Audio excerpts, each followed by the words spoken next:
So మీరు work out plan చేసుకోవడంలో కన్ఫ్యూజ్డ్గా ఉన్నారా లేదా మీ మసిల్ గ్రో అవ్వట్లేదా? సో ఈ 3 ఇంపార్టెంట్ థింగ్స్ మీరు మీ వర్కౌట్ ప్లాన్లో ఇంప్లిమెంట్ చేసుకోండి. ఒకటి స్ట్రెంత్ ట్రైనింగ్, ఒకటి హైపర్ట్రోఫీ అండ్ ఇంకోటి మస్క్యులర్ ఎండ్యూరెన్స్. స్ట్రెంత్ ట్రైనింగ్ అనేది ఏంటంటే ఇక్కడ మీకు మాక్సిమం పవర్ అవుట్పుట్ జనరేట్ అవుతుంది. ఎలా అంటే మీరు తక్కువ నెంబర్ ఆఫ్ రెప్స్ మీరు ప్లాన్ చేసుకోవాలి. అంటే 1 to 5 రెప్స్ అండ్ వెయిట్ అనేది మాక్సిమం ఉండాలి. 85% నుంచి 100% అనమాట. 100% అంటే మీ పర్సనల్ బెస్ట్, అది 1 రెప్ మ్యాక్స్ అయి ఉండాలి. ఎగ్జాంపుల్ ఒక 100 kgs మీరు 1 రెప్ మ్యాక్స్ ఉంటే మీరు 85 kgs నుంచి 100 kgs మధ్యలో ఈ 1 to 5 reps ని ప్లాన్ చేసుకోవాలి. And rest between the sets ఎలా ఉండాలంటే 2 to 3 minutes ఉండాలి. ఎందుకంటే ఇక్కడ మీరు ఎక్స్ప్లోజివ్ వేలో మీరు వెయిట్స్ లిఫ్ట్ చేస్తారు. అప్పుడు ఏమవుతుంది, మీ నర్వస్ సిస్టమ్ యాక్టివేట్ అవుతుంది. మీ నర్వస్ సిస్టమ్ యాక్టివేట్ అవుతే అది రిపేర్ అవ్వడానికి టైం పడుతుంది. అందుకనే 2 to 3 minutes of rest time ఉండాలి. ఇక్కడ మీ స్ట్రెంత్ ట్రైనింగ్ వల్ల మీ మాక్సిమం పవర్ అవుట్పుట్ జనరేట్ అవుతుంది, ప్లస్ మీరు మాక్సిమం వెయిట్స్ లిఫ్ట్ చేస్తారు. నెక్స్ట్ ఈస్ హైపర్ట్రోఫీ అనేది ఏంటంటే మీరు మోడరేట్ వెయిట్స్ లేపుతారు with moderate number of reps. అంటే రెప్స్ అనేది 6 to 12 రెప్స్ మధ్యలో పెట్టాలి. అండ్ వెయిట్ అనేది 65% to 85% of your maximum weight అలా పెట్టాలన్నమాట. అప్పుడు ఈ మూమెంట్ అనేది కంట్రోల్డ్గా ఉండాలి. హైపర్ట్రోఫీలో మూమెంట్ అనేది కంట్రోల్డ్గా ఉండాలి, స్ట్రెంత్లో ఎక్స్ప్లోజివ్గా ఉండాలి. సో కీప్ ఆ పాయింట్ గుర్తుపెట్టుకోండి మీరు.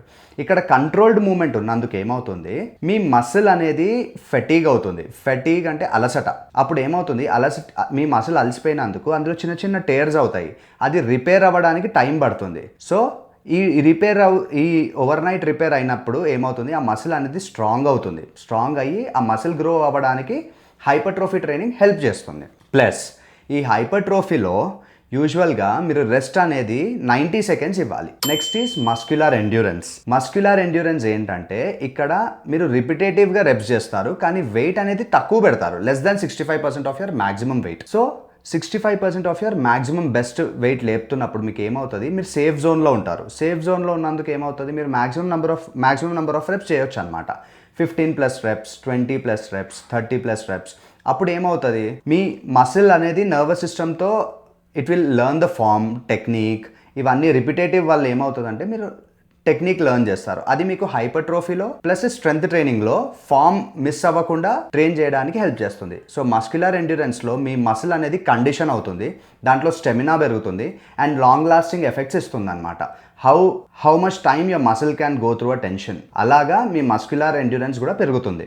మీరు ఏం నేర్చుకున్నారంటే ఇక్కడ స్ట్రెంత్ వల్ల మీ maximum power output and maximum weight lift చేయడానికి యూటిలైజ్ అవుతుంది. హైపర్ట్రోఫీ మీ మసిల్ని పెంచుతుంది. మస్క్యులర్ ఎండ్యూరెన్స్ ఏమో అది మీ మసిల్లో ఎండ్యూరెన్స్, స్టెమినా, కండిషనింగ్ పెంచుతుంది. సో ఈ 3 ఇంపార్టెంట్ థింగ్స్ని మీ వర్కౌట్స్లో ప్లాన్ చేసుకొని ఇంప్లిమెంట్ చేసుకుంటే మీకు అన్ని బెనిఫిట్స్ దొరుకుతాయి. All the best.